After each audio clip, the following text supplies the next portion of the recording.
All right, we are back with Junie B. Jones and a little monkey business. Now we're on chapter 5. Now, in chapter 4, remember when we left off, she was in her kindergarten class and William had just went up for show and tell, and she was just so ready to share her good news or her special news. So let's see what happens. Miss called my name. Junie B., would you like to go next? She asked. Then I jumped right up and I ran speedy fast to the front of the room. Guess what? I said, very excited. Last night my mama had a baby, and it's the boy kind. Miss clapped her hands. Junie B. Jones has a new little brother, everyone, she said. Isn't that wonderful? Then all of room 9 clapped too. Yes, only you haven't heard the bestest part yet, I said very loud, because guess what else? He's a monkey. That's what else. My new brother is a real alive baby monkey. She did it, guys. Miss got a funny look on her face, and she squinted her eyes very tiny, and so maybe she didn't hear me or something, I think. I said, I've got a monkey brother, I shouted real loud.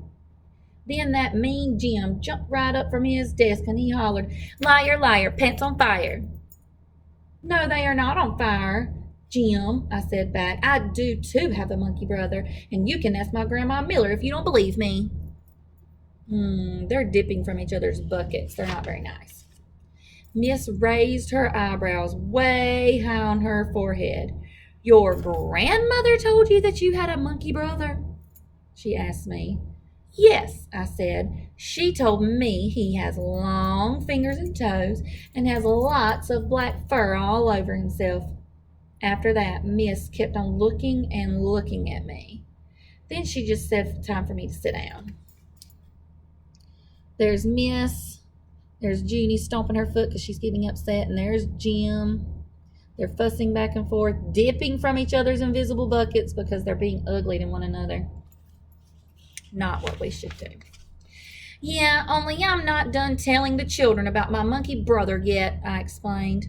Because guess what else? His wallpaper has pictures of the jungle friends on it, and his bed has bars on the sides, but I'm going to teach him not to bite people. Then this boy named Ricardo, who also has cute freckles on his face, said, Monkeys are cool to me. I know they're cool, Ricardo, I said, and guess what else? Maybe I can bring him to school on pet day. Then Ricardo smiled at me, and so he might be my boyfriend, I think. Except for there's a boy in room 8 who already loves me. Just then, Miss stood up and pointed at me. That's enough, Junie B., she said. I want you to sit down now, and you and I will talk about this monkey business later. So that made me giggle, because monkey business is a funny word, I think. Then I waved goodbye to my new friend Ricardo, and I skipped back to my seat. That Junie B. Jones, I'm going to put my bookmark there to save our spot. That Junie B. Jones is always getting into something. What do you predict? What do you predict's going to happen next?